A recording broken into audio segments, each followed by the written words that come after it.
ശരിക്കും ഈ ഒരു വർഷത്തിൽ 12 മാസത്തില് ഈ ഒരു സമയം വൃശ്ചികം ധനു മകരം വരെയുള്ള കാലം പ്രകൃതിയും മനുഷ്യനും തമ്മിലുള്ള ആ ഒരു അടുപ്പത്തിന് എത്രത്തോളം ഊട്ടിയുറപ്പിക്കുന്നതാണ് ഈ ഒരു മാസം. അല്ല, പ്രകൃതിയാണ് എല്ലാം. ഈശ്വരൻ എന്ന് പറയുന്നത് തന്നെ പ്രകൃതി സങ്കല്പമാണ്. പ്രകൃതിയിലാണല്ലോ നമ്മൾ ദൈവമേ എന്ന് വിളിച്ച് നോക്കുക. എങ്ങോട്ടാ? മുകളിലേക്കാ നോക്കുക.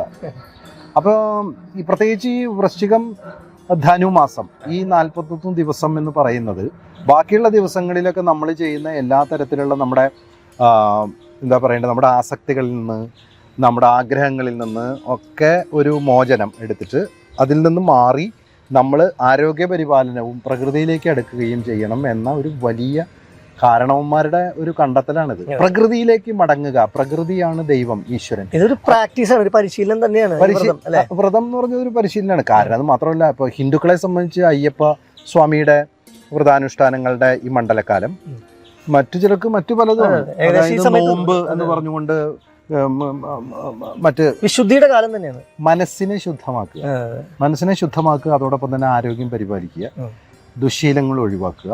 അങ്ങനെ നമുക്ക് നമ്മളോടുള്ള ഒരു എന്താ പറയേണ്ടത്, സെൽഫ് റെസ്പെക്ട്, നമുക്ക് വേണ്ടിയാണ് ഇത് ചെയ്യുന്നത് എന്ന ബോധത്തിൽ നിന്നാണ് ഇതൊക്കെ ഉണ്ടായിട്ടുള്ളതെന്നാണ് എൻ്റെ വിശ്വാസം. പിന്നെ മാത്രമല്ല, ഈ ശബരിമല എന്ന് പറയുന്ന തീർത്ഥാടന കേന്ദ്രത്തിൻ്റെ ഏറ്റവും വലിയ പ്രത്യേകത അവിടെ ഒരേ നിറമാണ്, ഒരേ മനസ്സാണ്, ഒരേ ശരണം വിളിയാണ്, ഒന്നാണ്. അവിടെ എഴുതി വെച്ചിട്ടുള്ള തന്നെ തത്വമസി എന്നാണ്, അത് നീയാകുന്നു.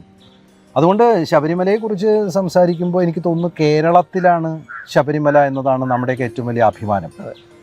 ഇതിപ്പം തമിഴ്നാട്ടിലോ അല്ലെങ്കിൽ ആന്ധ്രാപ്രദേശിലോ അതല്ലെങ്കിൽ തെലുങ്കാനയിലോ നോർത്ത് ഇന്ത്യയിലോ ആയിരുന്നെങ്കിൽ നമ്മൾ വിശ്വാസത്തിൻ്റെ വേറൊരു തലത്തിലേക്ക് പോയേനെ. സ്വാമിയുടെ ഇത് കേരളത്തിലാണ്. കേരളത്തിലെ മലനിരകളിൽ ഏറ്റവും മുകളിലാണ് അയ്യപ്പസ്വാമി ഇരിക്കുന്നത്. അതാണെങ്കിൽ നിത്യബ്രഹ്മചാരിയായിട്ടുള്ള ആളാണ്. നമ്മൾ ബ്രഹ്മചര്യം അനുഷ്ഠിക്കേണ്ടത് അത്യാവശ്യമാണ്. അതിനുള്ള വ്രതങ്ങളുടെ കാലമാണ്. ഇതൊക്കെ നമ്മളെ പഠിപ്പിച്ചു തരുന്ന ഒന്നാണ് ഈ ശബരിമല.